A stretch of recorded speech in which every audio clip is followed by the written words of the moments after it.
Yes, this time mga kabarangay ay nakikita ninyo ang daan at main road papuntang Hipit, Sitio Hipit. Yan, dito rin sa ating barangay. At this time ay sasagutin natin or pakikinggan natin yung concern ng mga ibang kabarangay natin dyan na kapag bumabaha daw diyan ay parang tumataas yung lugar na yan at lumulubo at ang tubig ay hindi makadaloy ng maayos. So, minabuti natin sanggunian na ika nga ay tugunan ang mga pangangailangan at concern ng ating mga kabarangay dito sa lugar ng Sitio Hipit. At narito na nga tayo sa ongoing reconstruction. Ayan, ongoing reconstruction ng daan ng main road ng papuntang Hipit magmula dito sa ating Balay Road. Ayan. So, sorry po na inconvenience sa mga dumadaan dyan at pansamantalang paumanhin po sa mga pagdaan ninyo dyan ng inyong mga sasakyan or ng inyong mga kargamento dahil ang lugar pong iyan ay under construction this time at para po sa kaalaman ng lahat ay ito po ay matagal na rin namang panahon na dapat naman ay ika nga ay i-reconstruct na nga dahil napakatagal na ho ng panahon yung daan na yan na hindi nababakbak. So this time ay binabakbak ng ating mga functionaries ang lugar na yan kung saan kailangan yan mapatag or di kaya ay medyo kasi ang baha ay nagpapataba ng semento or ng isang lugar kapag palagi natitigilan ng tubig yung lugar na yon. So kailangan tumaba. Kasi kaya binabakbak yung daan niya papuntang Hipit kasi tumaba. Yan, tumaba yan, parang nag-expand or kumbaga sa puto ay humilab or sa bigas ay humilab, ganon. Yan, gets nyo mga kabarangay?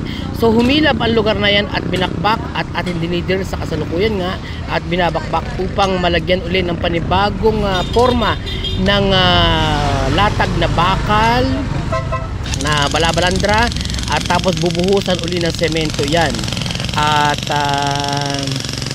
napakatigas yan kasi yung at saka yung ating driller ay talagang nahihirapan dyan sa lugar na yan dahil napakatigas talaga ng semento dyan kasi concrete yan, concrete road cement ang inilagay dyan kasama yan nung pagbuhos nung araw. So this time ay yan nga, yan diretsong yan papunta doon sa Hanopol or Lagusan papuntang Santor at yan naman ang ating Balere Road na nakikita nyo sa kasalukuyan at yung sentrong yan ng daan papuntang Hipit na katapat ng car wash ay binabakbak sa kasalukuyan. So minabuti nga ng ating sangguniang barangay sa pamamagitan at sa pangunguna ng ating magiting na kapitan at kasama din natin ang ating konsehal at ang mga functionaries na yan ay talaga ng mga busy sa kasalukuyan sa kapag babakbak ng daan na yan na kailangan bago magbagyuhan or bago magtag-araw ay or bago sumama ang panahon or bago ika nga may mangyaring hindi maganda lalo sa lugar na yan ay kailangan babakbak na at ma-reconstruct na nga ang lugar na yan. So yan, nakikita natin sa kasalukuyan na binabakbak na nga ang semento at pagkatapos bakbakin ng mga sementong yan na itatambak muna sa isang lugar kung saan medyo ika nga pag nangailangan tayo noong sementong yon or ng mga binakbak na yung mga what we call this mga stones no, hindi stones ang tawag dyan yan daan na yung makakapal yan sa Tagalog ay magagamit ulit natin at sa iba pang mga barangay projects para sa ating mga infrastructure programs. So medyo kulimlim ang panahon, uulan hindi or parang naambon na nga kanina dahil medyo madilim ng konti ang ating coverage for today's vlog. At yan, minahakot na nga ng ating traktora ang mga tinanggal na semento dyan at daan na binakbak ng ating magaling na driller machine. So yan ay dadalhin sa likod naman ng hardware at pagkailangan na ay doon natin kukunin at tatampakan na nga yan ang balabalandrang bakal na sa kasalukuyan ay inaayos na rin at sinusukat ang haba at ang mga metro at ang mga pag-iitan. So pag naitambak diyan yung mga what we call this yung mix na ready mix na hinalong semento at graba dyan ay papatungan yung bakal na ilalagay diyan upang mas matibay at pag natuyo yan ay mas kaiga-igaya ang pagdaan ng ating mga motorista.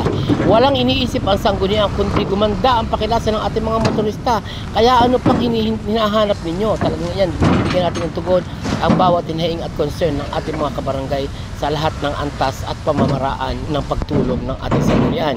Kaya tuloy-tuloy lang po tayo sa ating mga projects at sa pagsuporta sa ating mga sanggunian vlogs at walang hulilip na pasalamat sa inyo lahat at doon po sa mga gusto mag-send pa ng stars sa ating munting vlog at pagtulong na rin po para maituloy po natin ang ating proyekto at ang pagbibigay sa inyo ng mga updating news and current events na nangyayari sa ating barangay. Ay maraming salamat po sa inyo lahat and thank you so much for watching and see you on my next vlog again.